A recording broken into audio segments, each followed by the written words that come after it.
सुन लो ओवैसी, राम मंदिर तो झांकी अभी बहुत और कुछ बाकी है, ये बताया है सर, इस पर क्या कहेंगे? तो हम चाहेंगे कि भारत के प्रधानमंत्री नरेंद्र मोदी इनके इस बयान पर बता दें कि सच है। जब उनका कैबिनेट का मंत्री इस तरह की बकवास कर रहा है तो देश के प्रधानमंत्री की ये एक मॉरल रिस्पॉन्सिबिलिटी बनती है, कलेक्टिव रिस्पॉन्सिबिलिटी बनती है कि वो अपने इस मिनिस्टर के बयान की तस्दीक कर दें।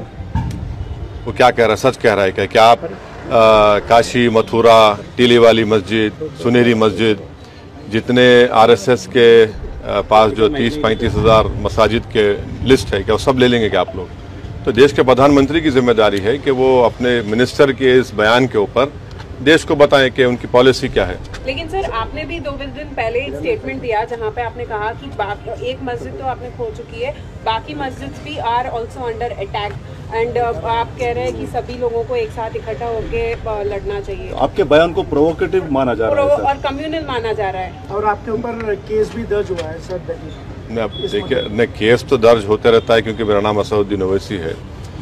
जहाँ तक मेरी बात है, मेरी जो स्पीच हुई है वो सच्चाई पर मुबन्नी है।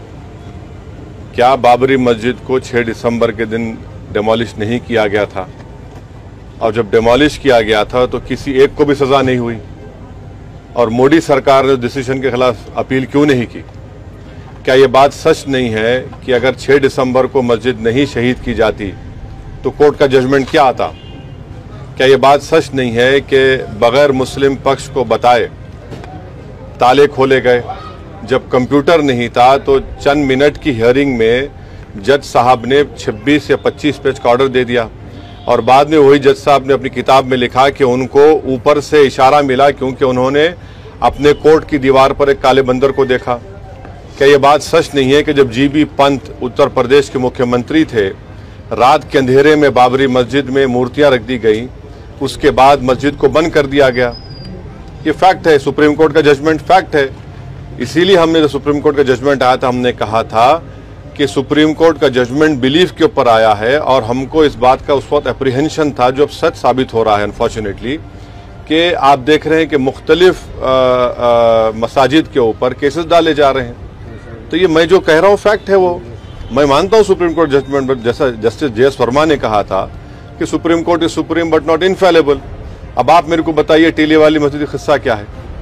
200 साल पुरानी मस्जिद है, और लुटियंस जब बना रहे थे दिल्ली को तो उसको छोड़कर बनाया गया।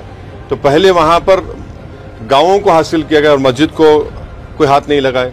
आप मस्जिद के ऊपर नोटिस देते हैं।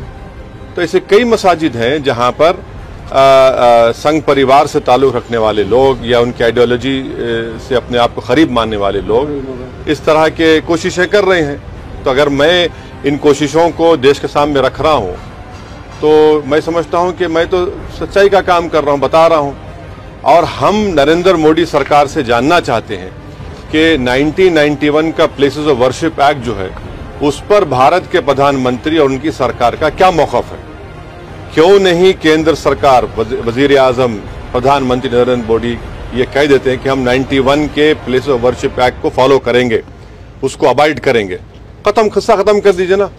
जब आप 91 के एक्ट को मानेंगे तो सब किस्से खत्म हो जाएंगे। मैं आज भी कह रहा हूं कि जिस दिन देश के प्रधानमंत्री ये चाहेंगे कि कोई मस्जिद के ऊपर कोई तमाशा ना हो, सब खत्म हो